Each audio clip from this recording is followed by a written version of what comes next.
Hi, welcome back. Or if you're just joining, my name is Maya, and welcome to my channel, Cranleyplace, where I'm focused on Hermès scarf style, knot tutorials, and more. In this video, I'll continue my coverage of the new Hermès Spring-Summer 2023 scarf designs appearing and discuss what we know about them so far. If you haven't seen my past episodes on the season, be sure to check those out. Today, I'll focus on new options from the men's collection.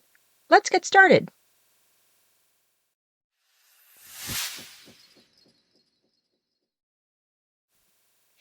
Here's a new design by Viktor Hachmang.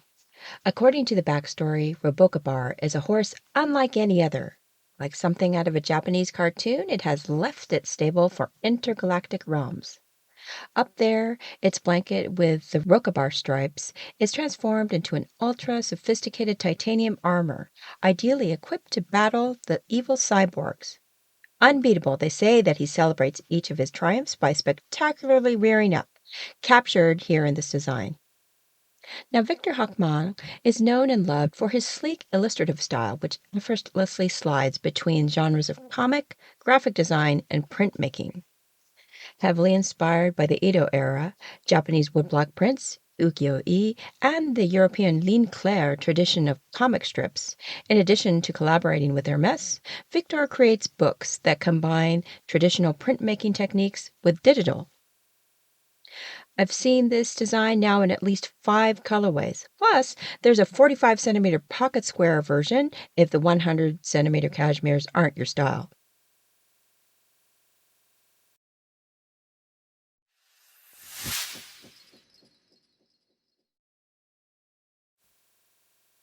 This next design is a reissue from a past season, now reinvented in the Losange diamond style. Not only has this horse flouted the rules of decorum by exchanging its mane for a mohawk, but it's gone as far as to get tattoos.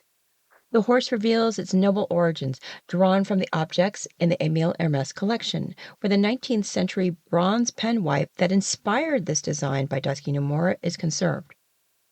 The back of a book binding and a hunt button from the same collection have been incorporated into the harness. The earliest evidence of tattoo art comes in the form of clay figurines that had their faces painted or engraved to represent tattoo marks. The oldest figures of this kind have been recovered from tombs in Japan dating from 5000 BCE or older. In terms of actual tattoos, the oldest known human to have tattoos preserved upon his mummified skin is a Bronze-Age man from around 3300 BCE.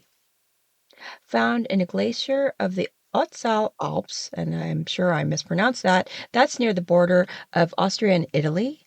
Otzi the Iceman had 57 tattoos.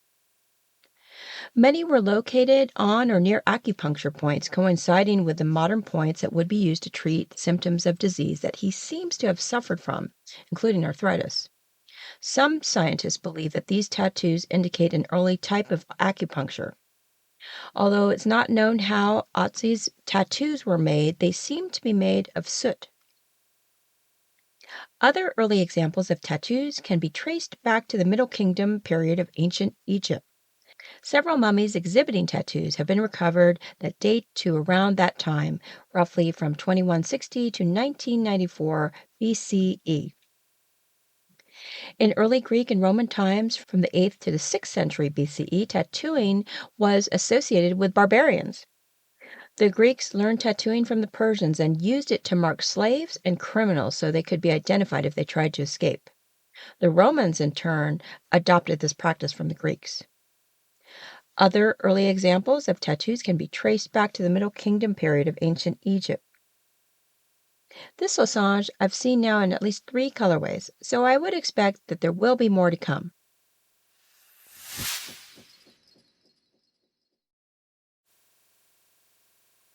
Have you heard of the Mad Printer?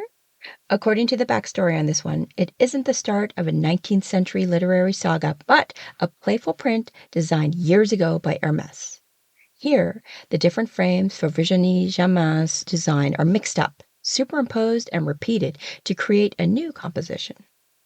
With this new design, the horse bits and saddlery buckles she found in an illustrated catalog in the Émile Hermès collection travel through time.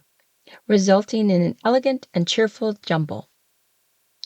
John Spilsbury, an English cartographer and engraver, is believed to have produced the first jigsaw puzzle around 1760.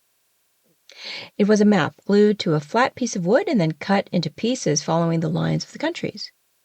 These early puzzles were known as dissections, and they were beneficial for teaching geography. But they were not just for children, they were a trendy pastime among the wealthy adults as well. Made of wood and handcrafted, really only the very wealthy could afford them. Dissected pictures followed, covering subjects such as history, alphabets, botany, and zoology. The use of popular pictures began in the 1860s and 70s in both Great Britain and the United States. The puzzles became extremely popular in the early 1900s and had a revival in the Great Depression of the 1930s as an inexpensive, reusable amusement. Another revival period began after World War II, and jigsaw puzzles have remained a popular entertainment since then. This design I've seen now in at least 4 colorways, so let's see what else crops up.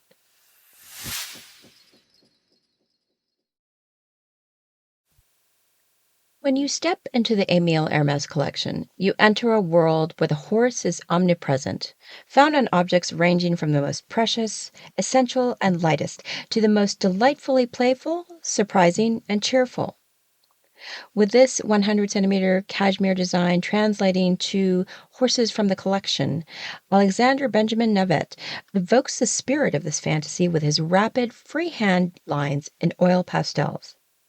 In this medley, we can see the Hermès family's historic rocking horse, numerous representations of horses at a walk or gallop, as well as vases and glasses decorated with all sorts of equestrian scenes. Now, toy animals have long been celebrated, and it's said that the ancient Greek and Roman cultures had terracotta toy horses for children to play with. The history of the rocking horse is one of a handcrafted wooden rocking horse, and it includes a story of 2 toy horses that came before it, the hobby horse and the barrel horse. During medieval times, the hobby horse was the horse of choice. It featured a fake horse's head that was attached to a long stick. Little ones would throw one leg over the stick to get on and gallop around with delight. The hobby horse design is still popular today, inspiring creative play and movement. During the 16th century, the barrel horse came along. A barrel horse featured a big round log that was supported by 4 legs with a handcrafted horse head. This gave kiddie riders more room to sit on than, obviously, a hobby horse. It wasn't until the 17th century, however, that current rocking horse designs appeared in Europe, around the same time that bow rockers were invented. The specific place of origin and who exactly invented the rocking horse are unknown. Now, this design I've seen in at least 2 very neutral colorways. Not surprising, given that it's from the men's collection. But it hasn't been beyond them to draw on bolder palettes, so we'll see where they end up with other color options.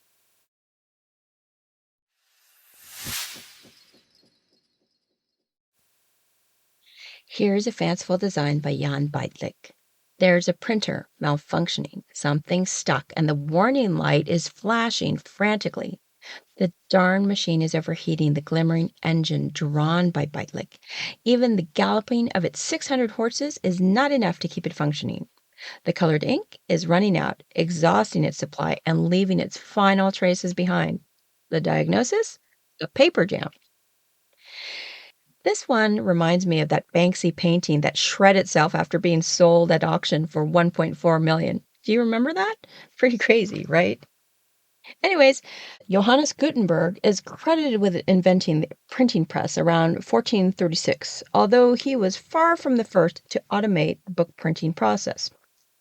Woodblock printing in China dates back to the 9th century, and Korean bookmakers were printing with movable metal type a century before Gutenberg. But most historians believe Gutenberg's adaptation, which employed a screw-type wine press to squeeze down evenly on the inked metal type, was the key to unlocking the modern age. With the newfound ability to inexpensively mass-produce books on every imaginable topic, revolutionary ideas, and priceless ancient knowledge were placed in the hands of every literate European, whose numbers doubled every century. Now, this scarf is one I've seen in at least 3 colorways now. If you like rectangle scarves, this might be one for you to keep an eye on. So there you have it. More of the Spring-Summer 2023 scarves from Hermès that are appearing online. Please like the video if you enjoyed it and let me know what you think in the comments. In future episodes, I'll share other scarf reviews, knot tutorials, and more, so be sure to subscribe to be notified of new videos. Thanks again for joining me today. Until next time!